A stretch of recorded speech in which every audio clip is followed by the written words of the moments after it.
Hello and welcome, ladies and gentlemen, to another beer review with me, Ruku. Today's beer review is a beer from Germany, and you may recognise the name of this. This is from West. I can never say this correctly, but weihenstephaner. This is weihenstephaner Vitus. Now, weihenstephaner is the world's oldest brewery in the world, so steeped in absolute history. It is located in Germany, and what I have here is a 500 ml. It's a wheat bock beer, so it's a strong wheat bock beer. Just keeping on that head because it is climbing massively. It's a wheat bock beer, basically. So a strong wheat bock. I don't think I've ever had a wheat bock before. I've had bocks, I've had wheat, but never the two combined.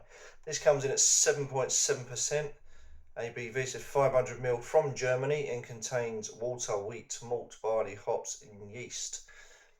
Bit of luck, this is brewed by the brewery, not if we're lucky, because Germans love doing that, and also it's a great way to brew stuff using the purity law. Your cap then just represents what's on there, just a coat of arms, followed by the name. Yeah, nice and gold. So a little bit of history before we start. So not only is it the world's oldest brewery, but it was founded in 1040, but that's when they reckon it was founded.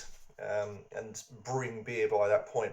However, they found out that actually that's not the case, and indeed this actual brewery was brewing beer in 768, and has been brewing for over 1,000 years.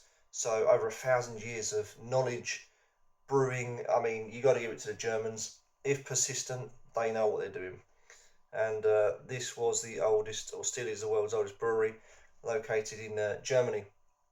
It's operated by the Bavarian state and under injunction with the Technical University in Munich. Sorry. So yeah, it's a very good beer. Lots of history there. I don't know if they do tours for the brewery. I don't know if you can visit the brewery, but I would love to if I ever had a chance to. But yeah, so 1,000-year-old brewery, man. Even older than that. It's you can't even get your head around that. So here we have the wheat beer then. It's a strong wheat beer at 7.7. Cloud is, it should be. I've left a little bit in the bottle because we are going to remix, because that's exactly what you're supposed to do. It's a nice golden hazy colour. The bubbles are small, very small, compact, and they're just rising constantly. So let's crack on with the aromas, and I have to try and get through this mountain of head. Been a while since I've poured a wheat beer, but to be fair, that ain't a bad pour considering. So let's crack on with some aroma, see what I can get.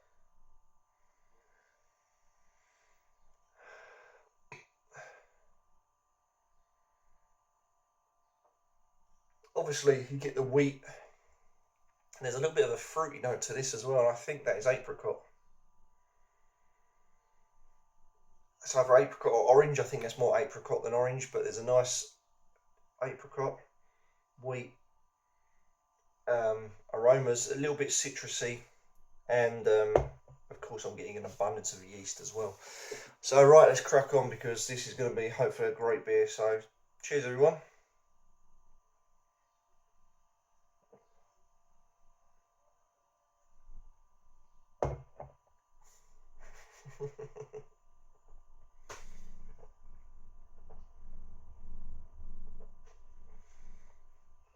Wow. Okay, there's a mountain ahead to get through, and I think I achieved that. Very soft. I'm not going to lie, that is very soft and fruity.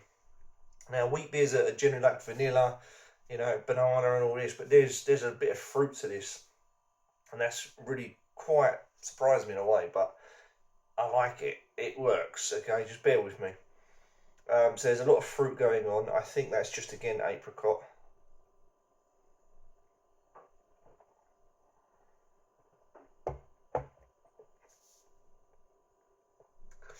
I'm going to say apricot. There's definitely clove in there, because I can taste that a mile off. And that clove is actually really nice. Subtly done, very subtly done. Midway to finish, there is some banana, which I quite like, as you'd expect from a wheat beer. And of course, you do get a nice wheat flavour as well. But the fruitiness of that has really thrown me, because it's not what I was expecting from a wheat beer. The body of the beer, I'd say, is medium. But the weird thing is I can't taste no alcohol. It is so soft and gentle, and it gives a very nice, pleasant mouthfeel. With the head there, you can probably see that it's foamy and small, compact bubbles, and that's how it feels in the mouth. It just feels small bubbles that are just gliding over, and it expands in the mouth, gives it a bit of a nice foamy mouthfeel. Wash it down with a medium body with no alcohol at all, and then it's fruit, apricot, clove, banana, yeast, and it all works well. So I tell you what, very well made.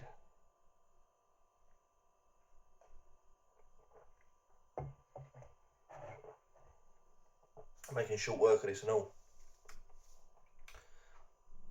I mean, that is just, it's just light. You can taste the quality of that. That is really good stuff. And for me, I'm very picky with German beers. I can pick half a dozen German beers that are really good, half a dozen that are really terrible. And I know Germany are renowned as a nation for doing good beers and Oktoberfest and all this, but believe it or not, I'm not really good at picking out good German beers. I always pick the shit ones, and I always pick good wheat beers, yeah. I always pick okay double box and Wesens. I don't do too bad on the Hells either, but anything else in between I'm bloody useless at doing. So anyway, just going to remix this because we've got the wheat in the bottom of this. And what happens is when you remix it, not only do you get a bigger head, but you are remixing all the good stuff, and the taste of this beer will change completely, and so will the colour. And this is the only way to drink a wheat beer. And if you say it isn't, then I beg to differ. But here we go. Look at that. Not much on the colour change. I think it's just got a little bit darker. Not by a lot. I think it's just a little bit more darker on the top here.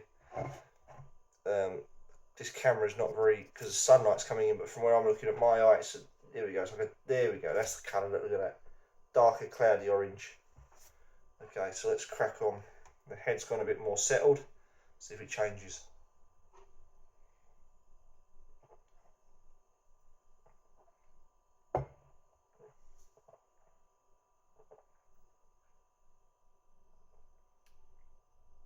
And it does. And what's happened there is it's toned down a lot of the fruit. More vanilla's come out. The clove has almost disappeared. The fruit's almost taken a back seat. The wheat comes into its own. The banana is creeping in a bit more. A tiny bit of vanilla as well. And I'll be honest with you, it's a different beer. I prefer the unremixed because I prefer that fruit. I know it sounds really fucking messed up, but I love that fruit in this wheat beer. And now it's gone, I'm almost like, I want that. I miss that. So, right, anyway, I'm going to score this now. The world's oldest brewery from Germany. What are we saying? What do you reckon, fans? Put your guesses in below. I'm going to take another swig and I'll tell you my vote.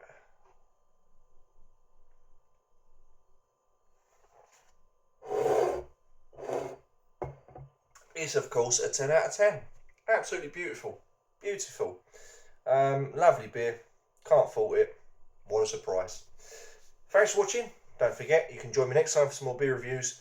And let me know if you've had weihenstephaner's beers before, because I'll tell you what, there's a few of them out there. And maybe you can recommend me some. So, yeah, I'll look forward to your recommendations. Cheers, everyone.